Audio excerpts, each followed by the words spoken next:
A graça e a paz, meus irmãos, esteja sobre todos vocês. Amém. Eu quero convidá-los a abrir a palavra de Deus em Mateus, capítulo 17.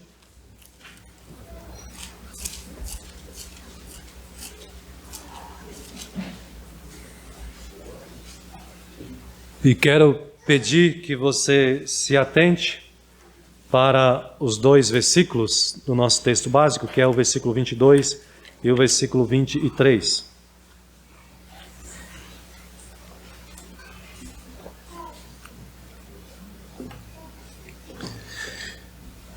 Mateus capítulo 17, versículos 22 a 23, ou 22 e 23. Você pode ler comigo esse texto aí mesmo onde você está, com reverência à palavra de Deus. Quero convidá-los a fazermos uma leitura em uníssono. Leiamos. Reunidos eles na Galileia, disse-lhes Jesus: o Filho do Homem está para ser entregue nas mãos dos homens, e estes o matarão, mas ao terceiro dia ressuscitará. Então os discípulos se entristeceram grandemente.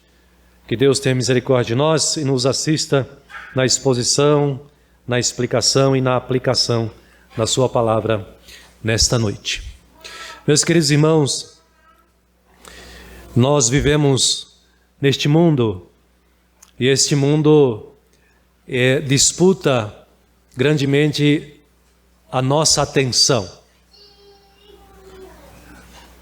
Nós vivemos e costumamos dizer que vivemos uma correria tremenda. E costumamos falar que não temos tempo para nada mais, além do que nós já fazemos. Mas você já reparou que sempre dá um jeitinho e acha um tempinho para fazer aquilo que você quer fazer. Mas, se não nos organizarmos, estivermos atentos e sermos cuidadosos, a nossa vida é sufocada pela demanda deste mundo. Esse final de semana, a demanda foi alta. Tivemos aniversário de federação da UPH, aniversário da UCP, aniversário da Quinta Igreja, aniversário da SAF, foi da UMP, lá em São Bernardo do Campo, e a gente, como pastor, precisa escolher para onde vai, né? A demanda é grande, mas a sua demanda também é grande no seu papel, na sua tarefa, nos seus compromissos aqui neste mundo. Neste mundo, repare bem. E eu estou falando que às vezes a demanda é cristã, é religiosa, é espiritual. Mas o que eu acho interessante nesse texto aqui, irmãos, e você que nos acompanha também da sua casa, através dessa mensagem, é que Jesus quer chamar a sua atenção para que você erga a sua visão e tente enxergar além deste horizonte temporal. Jesus nos chama a contemplar também o horizonte eterno.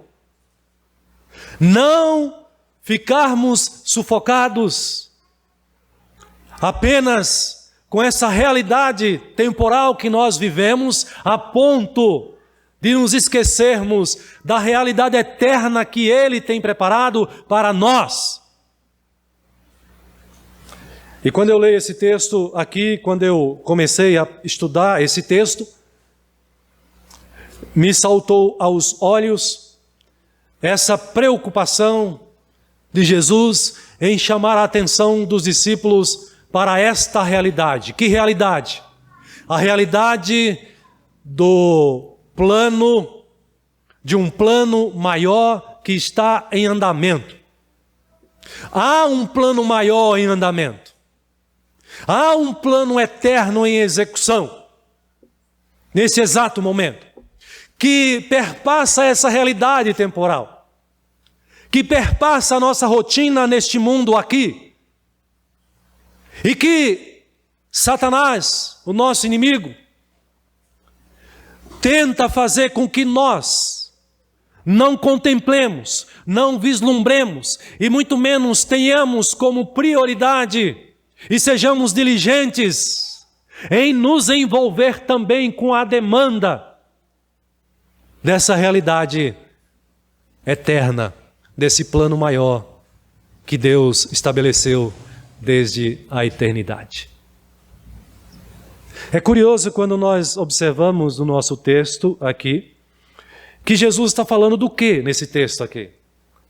É exatamente disso que ele está falando. É exatamente para esta realidade, a realidade de um plano maior, a realidade do plano eterno, da salvação eterna de Deus, preparada para o seu povo, através dele, que ele já está aplicando, exercendo, cumprindo esse plano da parte de Deus, e que os discípulos, os seus discípulos, não estão atentos, não se deram conta ainda desta realidade e de quão importante é esta realidade, é este plano para as suas vidas.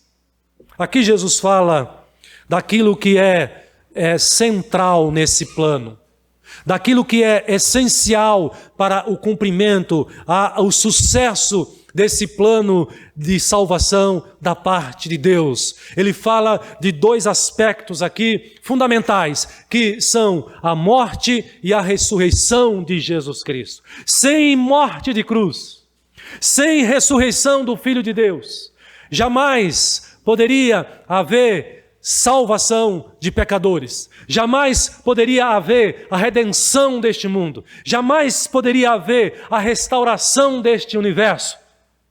Não estaríamos falando sobre isso se Jesus não tivesse se disposto a morrer na cruz do Calvário e se Deus o Pai não tivesse ressuscitado no terceiro dia. Mas, meus irmãos, aqui estamos diante desta verdade, diante deste fato, este evento que mudou para sempre a história desse universo, deste mundo. Um mundo criado em perfeição, um mundo criado pelo Deus Criador, com toda a riqueza de detalhe, com todo o seu poder, com todo o seu amor, com toda a sua perfeição. Um mundo que foi corrompido, contaminado e está sendo corroído por causa dos nossos pecados, por causa do pecado que entrou no mundo. E este mundo está destinado à sua destruição. Sem a morte de Jesus e sem a sua ressurreição, essa história terminaria assim, com esse fim triste. Toda a criação de Deus seria frustrada, teria um fim terrível. Acabaria a nossa história com a morte física e com a morte eterna. Mas aqui estamos diante dessa realidade, da morte do Filho do Homem e da sua ressurreição, que muda para sempre a história do universo e mudou para sempre a sua história, a história da sua vida. Amém? Mas observe que Jesus aqui, aliás, não sei se está assim na sua Bíblia, deve estar, logo no título, está assim: de novo Jesus prediz a sua morte e ressurreição. De novo. Então não é a primeira vez que Jesus vai falar sobre esse assunto. Ele já tinha falado outras vezes, aqui mesmo, neste capítulo, ele já tinha se referido a esse assunto. Você pode voltar os seus olhos para o versículo 12. Jesus já tinha falado que ele ia morrer, que ele ia ser morto. Ele não ia morrer, ele ia ser assassinado. Ele ia ser crucificado. O versículo 12, na parte final, ele já havia dito isso para os seus discípulos. Assim também o Filho do Homem há de padecer na mão deles. Quando Jesus explica a respeito de João Batista, que veio e foi o quê? por um miserável pecador, para esconder o seu pecado, continuar no seu pecado. Herodes mandou matar João Batista por causa do seu adultério, por causa do seu pecado. E Jesus está disse naquela ocasião para os discípulos: assim como fizeram com João Batista, assim também o Filho do Homem há de padecer nas mãos deles. Jesus está dizendo, é como um pisca, né? Uma luz de neon, chamando a atenção dos discípulos: preste atenção no que vai acontecer. Prestem atenção no que eu vim fazer neste mundo. Prestem atenção no plano da salvação de Deus. Prestem atenção, porque o Filho do Homem há de padecer nas mãos deles. Homens pecadores. Então Jesus já havia falado. Observe ainda o que diz o versículo 9. E descendo eles do monte, ordenou-lhe Jesus: a ninguém conteis a visão. Até que o quê? Até que o Filho do Homem ressuscite dentre os mortos. Eles estavam sufocados pela sua realidade temporal. A visão deles estava sufocada por causa de outros interesses. E perderam de vista o plano maior, o plano eterno da salvação de Deus para a humanidade, para o seu povo. Quando você vai lá para o versículo 16, voltando às páginas da sua Bíblia, você ainda observa, Jesus já tinha falado desde lá. Capítulo 16, versículo 21, o finalzinho. Aliás, deixa eu ler todo o versículo, que diz assim: desde esse tempo começou Jesus a mostrar a seus discípulos que lhe era necessário seguir para Jerusalém e sofrer muitas coisas dos anciãos, dos principais sacerdotes e dos escribas, e ser o quê? Morto e ressuscitado. Quando? No terceiro dia. Está claro. Ele está falando para que todos compreendam o que ele veio fazer neste mundo, qual é a sua missão, e a sua missão tinha um compromisso com o plano da salvação de Deus. Sem derramamento de sangue não há remissão de pecados. Eles estavam sufocados, eles não conseguiam enxergar além da sua realidade temporal, enxergar a realidade eterna que Deus está preparando desde aqueles dias. Eles não estavam enxergando isso.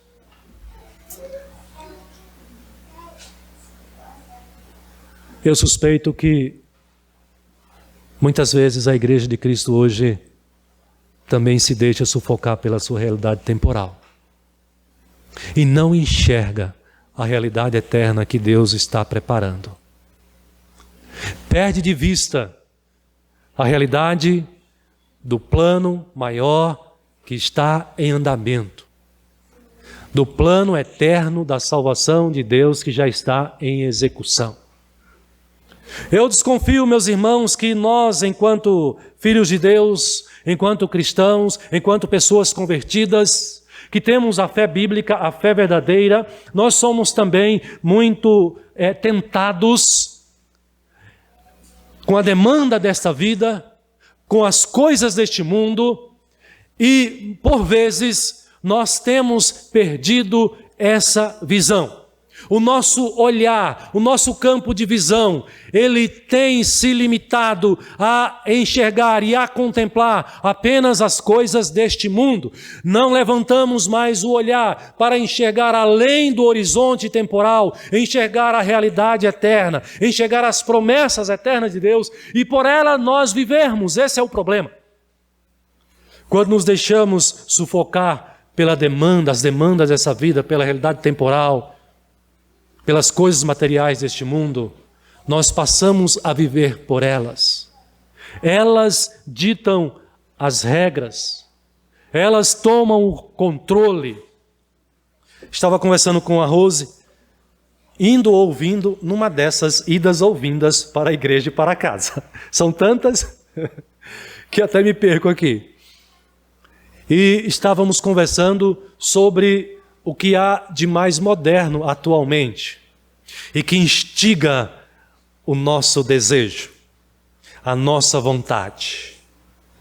Essas coisas, esses aparelhos que você deve ter aí no seu bolso, ou eu nem sei onde está o meu, está aqui atrás. E nós estávamos conversando sobre isso, porque ela está estudando sobre isso.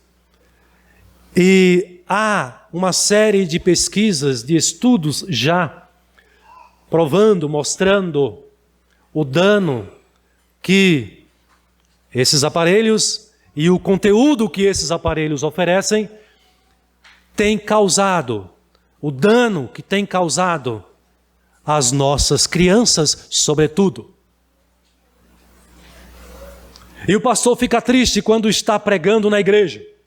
Fica incomodado quando está pregando a palavra de Deus e observa que tem criança no banco com o celular na mão, provavelmente assistindo o seu app ou o seu jogo favorito.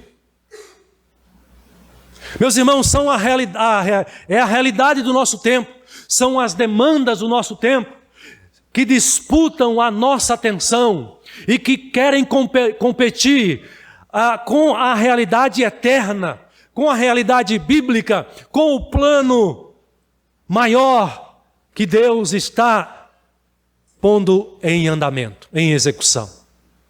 E nós, pais, muitas vezes observamos essa realidade acontecendo e nos acomodamos. Ele fica me quieto, não me tira a paz, não me perturba, deixa lá. Não! E o pior que muitas vezes não são as crianças, somos nós adultos. E nos envolvemos e vamos nos entregando e vamos nos deixando viciados nessas coisas, Facebook, Instagram e outras coisas mais. Eles não estão lá a serviço do reino de Deus, esses aplicativos. Estão? Mas para complicar mais ainda a nossa luta, vêm essas coisas e cada vez mais aparecem coisas para disputar a sua atenção. E assim, como os discípulos de Jesus, eles naquela realidade, nós na nossa realidade, precisamos ser lembrados da realidade eterna. Precisamos ser lembrados que a vida não é isso que está diante de nós. Que a vida não é essa vida temporal. Que eu não posso viver apenas contemplando esta realidade física material. Eu não posso me esquecer que por trás dessa realidade há uma realidade transcendente. Há uma realidade eterna que Deus tem preparado para este mundo e para o seu povo também. Observe, o que estava encantando, algumas coisas que encantavam o coração e atraía a mente dos discípulos naqueles dias em que eles caminhavam com Jesus Cristo. Nós podemos observar, por exemplo, você tem aí logo na sequência de trás para frente, né, o nosso capítulo 17, o versículo 22 e 23, mas os versículos anteriores, você tem aí um episódio excepcional. Você tem aqui a cura de um jovem possesso. Aqui você não observa isso, mas você vai observar no texto de Lucas que fica mais claro o que atraiu o coração dos discípulos ao ver Jesus curar esse possesso aqui. No texto aqui de Mateus, capítulo 17, versículo 18, você tem aí esse resumo que Mateus dá. Então, é um pai que traz um filho que está endemoniado. O pai está sofrendo bastante porque você não ia gostar de ver o seu filho sendo maltratado nas mãos do diabo, do maligno. E então esse pai vem buscar socorro nos discípulos. Mas os discípulos não conseguem expulsar esse demônio. E aí o pai recorre a Jesus. E agora Jesus, versículo 18 diz que ele repreendeu o demônio, e este saindo do menino, e este saiu do menino, e desde aquela hora o menino ficou curado. Mas quando você vai lá para Lucas, que relata esse mesmo episódio, Repare como Lucas capítulo 9, versículo 22, ele relata com outro olhar, com outro detalhe.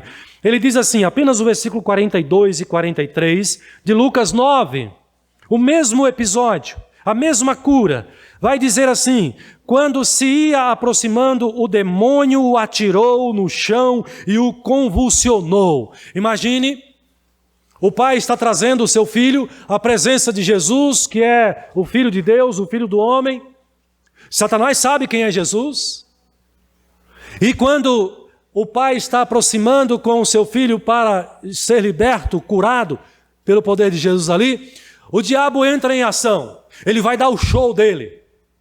Satanás então, ele maltrata aquela criança, ele atira aquela criança no chão, aquela criança começa a convulsionar, o maligno está agindo no corpo daquela criança. Deve ter sido uma cena triste, assustadora. Imagine você lá, vendo isso acontecer. Mas lá estão também os discípulos de Jesus, vendo o que está acontecendo. Até aqui, assustadora a cena. Mas observe a sequência. Mas Jesus repreendeu o espírito imundo, curou o menino e o entregou ao seu pai. Jesus é o nosso herói. O diabo veio com todo o seu poder, dando o seu show, maltratando a criança, lançando ao chão, convulsionando a criança. Jesus não deu-se muito ao trabalho. E Lucas nem descreve, porque não deve ter dado muito trabalho para Jesus, certamente. Com o seu poder, talvez com uma fala, uma palavra. E talvez seja isso que aconteceu mesmo aqui no relato de Lucas. Ele diz, mas Jesus repreendeu o espírito imundo, curou o menino e entregou ao pai. São, livre, liberto. Uma nova criança. Jesus, tu és o nosso rei. Tu és o Todo-Poderoso. E observe como termina o versículo 43. E todos ficaram maravilhados. Maravilhados. Curas, sinais, milagres, é o que as pessoas andam atrás, andam buscando. Coloca uma placa na nossa igreja, não vai fazer isso não, hein? Sexta-feira, só não pode ser a 13, né? Que aí já é afrontar demais. Sexta-feira da libertação. Sexta-feira da solução dos problemas. O que tem atraído o seu coração? A realidade temporal, mais do que a realidade eterna. Eu não estou dizendo que a realidade temporal deva ser desprezada, não é isso. Nós precisamos nos atentar às necessidades temporais, mas nós precisamos nos atentar às necessidades desta época, deste tempo, desta vida, crendo, confiando que o Deus eterno está no controle. Confiando que nós estamos caminhando em direção a uma realidade eterna. Muitas igrejas estão lotadas agora, domingo, porque se oferecem outras coisas que não isso daqui. Ensinamento bíblico, palavra sendo pregada. Ensinam como enriquecer, ensinam como você ter um casamento perfeito, feliz, ensinam como você tem uma vida saudável, ensina como você ser bem-sucedido nos seus negócios. Meus irmãos, isso não é evangelho, isso não é realidade eterna, isso não é o plano da salvação de Deus, o plano maior, isso é realidade temporal. E muitos cristãos e evangélicos estão correndo atrás desta realidade. E você? E nós? Os discípulos, provavelmente junto com a multidão, ficaram maravilhados. O poder foi manifestado, a criança está curada, este é o nosso rei. Mas Jesus já sabia o que estava no coração dos seus discípulos e já está tentando prepará-los para a realidade eterna. Eu vim para ser entregue nas mãos dos homens que me matarão. É isso que ele diz aqui no texto. Mas não se esqueçam, ao terceiro dia, o Filho do Homem será ressuscitado. O que Jesus quer nos ensinar, irmãos, aqui com esta realidade eu creio que a primeira lição mais importante é esta. Nós precisamos parar e refletir o que tem tomado o nosso coração. Nós precisamos parar e refletir se esta realidade, as coisas da realidade desta vida, não têm sido consideradas por nós mais importante do que a realidade ou as coisas da realidade eterna, da realidade celestial. O apóstolo Paulo, escrevendo aos Colossenses, ele diz que nós devemos buscar as coisas do alto, que nós devemos pensar nas coisas do alto. Paulo não está dizendo que você deve esquecer a realidade material, mas ele está dizendo que o seu alvo, o que interessa para você, o que é mais importante para você, são as coisas do reino eterno de Deus. São as coisas da realidade eterna e não dessa realidade temporal. Você precisa trabalhar, amanhã você vai levantar cedo, ou não? Você vai pegar talvez o ônibus, você vai talvez pegar o seu carro, você vai de novo voltar para aquela empresa que você deixou na sexta-feira ou no sábado.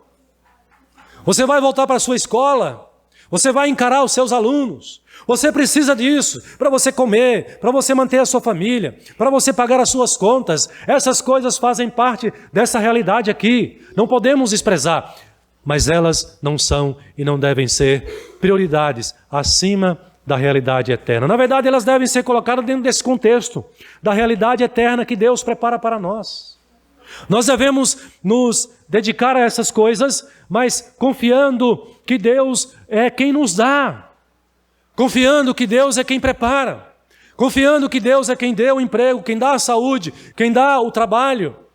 Deus está na direção. Você enxerga o mundo por essa cosmovisão, a cosmovisão de que há um plano eterno. Desde o início, Deus já está colocando em execução. Quando Adão e Eva pecou, que Deus veio ao encontro deles, que eles fugiram, se esconderam, ali Deus já revelou esse plano. O descendente da mulher feriria o calcanhar. O descendente da serpente feriria o calcanhar. Mas o descendente da mulher faria o quê? Esmagaria a cabeça da serpente. Ali é Jesus puro. É esse Jesus aqui que está dizendo que veio morrer e vai ressuscitar no terceiro dia.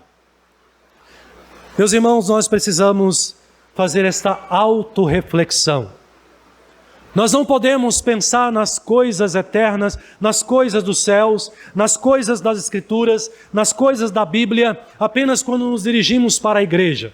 Você vem para a igreja para se alimentar, para se fortalecer, e você sai por aquela porta para colocar em prática. Então a primeira aplicação desse texto deve ser com respeito à sua vida aqui neste mundo. Você tem aplicado esta realidade, o plano maior de Deus, o plano eterno da salvação. Você tem vivido por ele? E viver por esse plano eterno é entender que cada coisa que acontece na sua vida provém de Deus.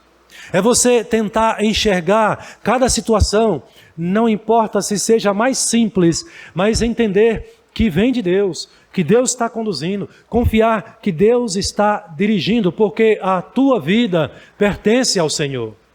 Porque Ele enviou esse Jesus, o seu Filho, para morrer na cruz por você, porque Ele ressuscitou para garantir para você um lugar no novo céu, na nova terra, um lugar no paraíso, na vida eterna com Ele.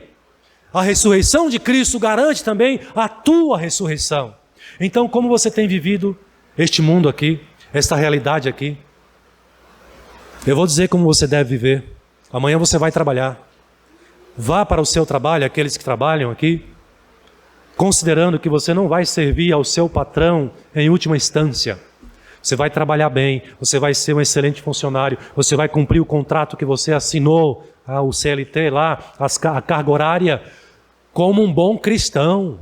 Porque em primeiro lugar, a sua fidelidade é devida ao Pai, é devida a Deus. E quando você é um bom funcionário, é um excelente funcionário, você está glorificando a Deus, você está vivendo por essa cosmovisão eterna, você está considerando um plano maior em execução e você faz parte desse plano quando você vai trabalhar na sua empresa com esta visão.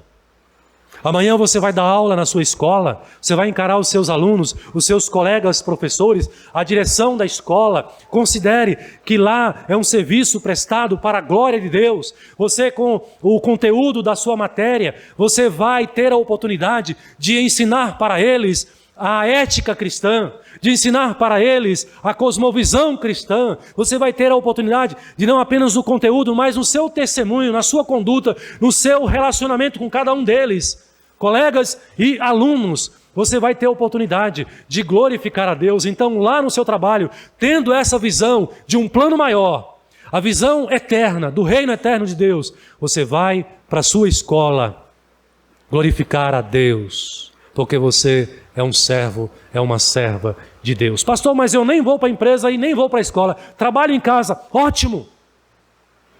A sua casa, o seu lar estará em boas mãos, porque você é uma cristã, é uma serva de Deus, e você tem essa visão, você tem esse entendimento, e você vive pela fé. Então você vai cuidar bem dos seus filhos, você vai cuidar bem do seu esposo, e o esposo cuida bem da esposa, você vai preparar o melhor alimento, você vai cuidar bem da sua casa, porque você vai usar a sua casa para a glória de Deus. Percebe a diferença? Mas aquele crente que vive apenas contemplando a realidade temporal, ele vai amanhã trabalhar, mas ele já acorda de mau humor. Ele toma o ônibus reclamando. Alguém se esbarra nele, ele fica bravo. É capaz de sair aos tapas, voar na garganta, está sem paciência. Chega no ambiente de trabalho, não fala comigo. Segunda-feira, queria saber quem inventou segunda-feira. Quem inventou trabalho? E essas perguntas vai complicando o crente, porque Deus inventou a segunda-feira, Deus inventou o trabalho, porque a visão dele é uma visão limitada a esse tempo, a essa realidade material. Ele acorda, vai trabalhar e volta para casa, não contempla que o seu trabalho, que o seu esforço naquele ambiente ali é para a glória de Deus. Meus irmãos, Jesus com esse texto, ele chama de novo a atenção dos discípulos. Meus discípulos, acordem! Eu não vim aqui para sentar no trono de Israel, para libertar a nação de Israel do domínio de Roma. Eu vim aqui cumprir o plano do Pai, que é um plano maior do que a libertação de Israel. Se atentem a essa realidade. Crentes da nossa época, Jesus salvou você e te chamou para você viver essa realidade nos seus dias onde Ele te colocou, no seu emprego, na sua escola, na sua empresa, na sua casa, vivendo, contemplando a realidade do plano maior, vivendo para a glória dEle e estendendo o seu reino neste mundo. Essa é a primeira aplicação, mas há uma segunda aplicação. O crente que tem a visão do plano maior de Deus, ele precisa envolver as pessoas à sua volta. Você já entendeu que essa vida aqui não termina com a sepultura? Não termina com o seu corpo no caixão sendo sepultado. Não termina mesmo. Essa é uma transição. É o fim para essa realidade caída. Quem morre não volta mais a este mundo, mas a sua vida continua, o seu espírito não morre, em primeiro lugar.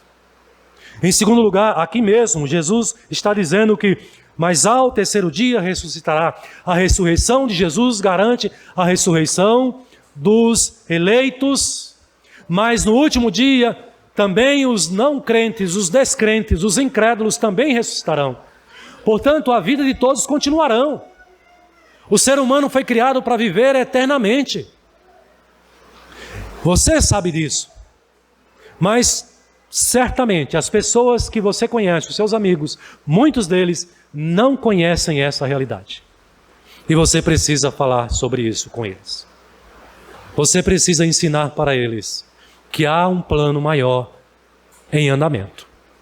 Você precisa falar para os seus amigos de trabalho, de escola, seu amigo mais próximo, a sua amiga mais próxima, que Deus enviou Jesus Cristo para salvar pecadores e que esse mesmo Jesus voltará no último dia para julgar este mundo. Observa a transição do temporal para o eterno. No último dia, esse mundo deixará de existir. Será restaurado, transformado num mundo novo, num universo novo, numa realidade nova e agora eterna. Não haverá mais destruição. As pessoas que você conhece precisam saber disso. Você convive com essas pessoas, seus amigos, há quanto tempo? Quantas vezes você já parou para falar sobre a realidade eterna com seus amigos, com seus vizinhos, com seus colegas? Quantas vezes você já parou para falar para eles a respeito do Salvador, de Jesus Cristo? Quantas vezes você já parou para falar para eles a respeito do pecado que os condena? Quantas vezes você já parou para falar para eles a respeito da existência do diabo, do maligno, e de que ele luta contra esta realidade, contra este evangelho? Quantas vezes você já parou para orar por eles? Quarta-feira eu fiz um pacto aqui com os irmãos que aqui estavam. Vamos orar, vocês vão orar de quarta-feira até domingo. Senhor, me dá pessoas para eu evangelizar. Não foi isso? Oraram? Ainda não terminou domingo, dá para orar até o final da noite de hoje. Senhor, me entrega, me dá discípulos, pessoas para que eu discipule, para que eu pregue o evangelho. Meus irmãos, nós não podemos continuar vivendo como crentes sem praticar essa realidade eterna. Quando você prega o evangelho, você está colocando isso em prática. Falar sobre o futebol do final de semana não é tratar da realidade eterna. Falar sobre a crise política que nós vivemos não é tratar sobre a realidade eterna.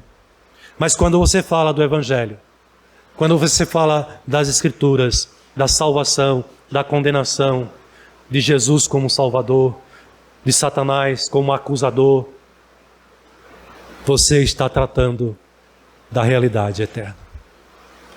Deus salvou você para ser o seu porta-voz, para ser instrumento. Como crentes, nós não podemos mais continuar vivendo sem falar do Evangelho de Cristo, sem ensinar para as pessoas que eles estão caminhando para uma realidade eterna. E o destino de cada um deles dependerá da maneira como eles estão vivendo esta realidade temporal. Eles precisam resolver a questão da vida eterna ou da morte eterna na sua vida temporal, antes da sepultura. E nós estamos convivendo com essas pessoas para lá e para cá todos os dias. E nós não estamos fazendo isso. Irmãos, esse assunto é urgente. Jesus está dizendo para os discípulos aqui: meus discípulos, preste atenção, o Filho do Homem está para ser entregue nas mãos dos homens, e estes o matarão, mas ao terceiro dia ressuscitará. Levantem os olhos, levantem a visão de vocês, enxerguem além dessa realidade material, temporal, enxerguem a realidade eterna. Você foi chamado para viver essa realidade, para contemplar esta realidade e para propagar esta realidade. Eu falei para vocês aqui que nós somos tentados, no nosso tempo, a permitir que tudo isso, toda essa verdade, seja sufocada pela demanda, pelas atrações, os atrativos desta vida, deste mundo. Mas você está sendo lembrado nesta noite, você está sendo responsabilizado pela palavra do Senhor a respeito desta missão sua, de aplicar essa realidade eterna na sua vida e de anunciar a respeito dessa realidade eterna. Deus escolheu você para isso. Não foi o João e a Maria que está lá fora. Foi a Rose, foi o Pedro, foi cada um de vocês que estão aqui, que pertence a esse reino de Deus. Vocês foram chamados para viver a verdade do reino de Deus, a realidade eterna nessa realidade temporal, e a chamar outros a viverem também esta realidade. Que o Senhor use a sua vida como instrumento para a pregação do Evangelho. Que o Senhor use a tua vida de tal maneira revista da graça dele, que as pessoas possam olhar para você e lembrar-se que há um Salvador, que há um Deus, por causa do seu testemunho. Que Deus abençoe ricamente a nossa igreja, que seja uma igreja discipuladora, uma igreja que prega o Evangelho, uma igreja que produz o fruto esperado pelo Senhor da igreja. Amém.